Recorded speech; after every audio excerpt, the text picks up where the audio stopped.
everybody, to your Friday drive-by. This is where we answer your questions. That's what makes this so special. I'm Chris Collins. This is Christian Hello, everyone. Lafferty. He will make you Lafferty. At least once. He's got the jokes. Okay, so if we play your question on the big show, we will send you a swag bag of, I don't know, t-shirt, hat, notebook, some Parts Hold merch. Coffee cup. And the number is 8333-ASK-SDR. That's 8333-ASK-SDR. Let's go to today's question. Hey, guys. I wanted to throw a question your way that is potentially a change in my employment as far as my career goes. Currently a fixed operations director over a couple of stores and have the opportunity to take over a bigger store that is publicly owned versus privately owned. And I was just wanting your guys' opinion on the pros and cons of working for a private ownership versus a public franchise. Thanks very much. I mean, this is a simple answer. In my experience, you are always better off working for a private company than publicly owned. We know a couple people that are super talented, like crazy talented, that have worked for the bigger public companies that literally one day they just eliminate their position or their region. They're constantly redoing things, changing things, cutting back, asking them to do things, but they have no understanding of what it is they're asking them to do. A lot of time in these public companies, the people making the decisions are not car people. They have no clue. And the narratives change consistently, like every quarter. Like literally you could say one thing one quarter and then the next quarter say something completely the opposite of that. And so, the downside of working for a private dealer is that they might sell to the publics, but that's it. Like for the most part, private is it's always easier to climb the ladder in the private. Private dealers are always looking for talent. The politics of the publicly traded groups are pretty crazy. It's very political. I've seen it squash the soul of quite a few people.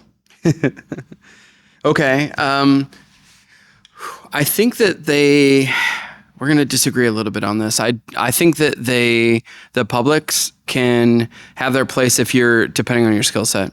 If your skill set is that you understand the politics and everything like that, you can actually have a pretty good career in a public group.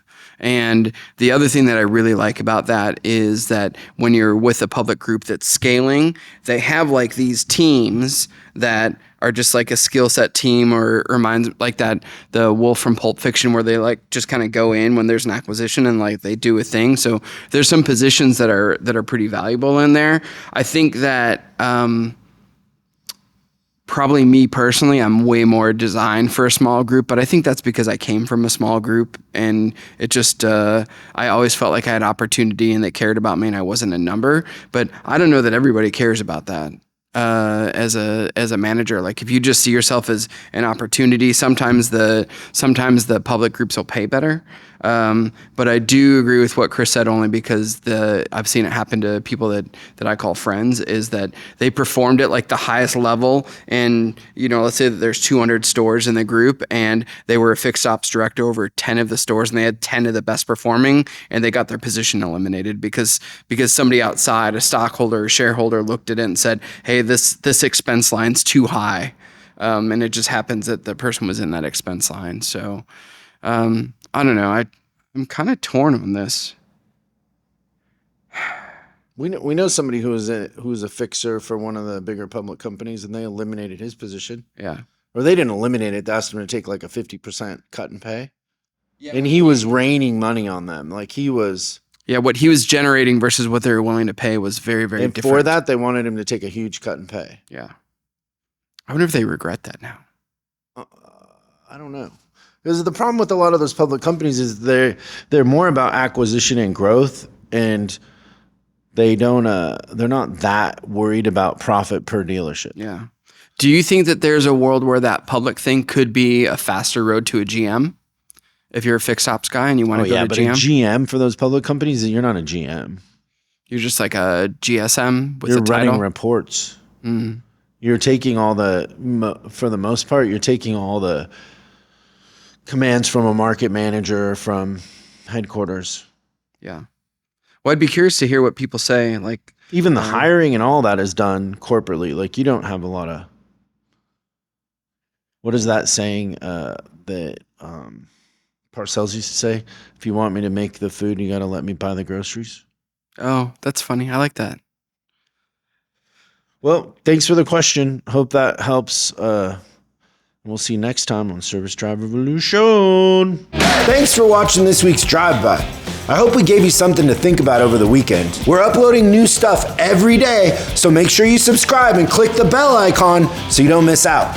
If you have a question you'd like us to answer on the show, call 8333-ASK-SDR and we'll answer your question on the show. That's 8333-ASK-SDR. For special deals on our books and training, head over to offers.chriscollinsinc.com. Now that's offers.chriscollinsinc.com. I'm Chris Collins, and I'll see you in the next video.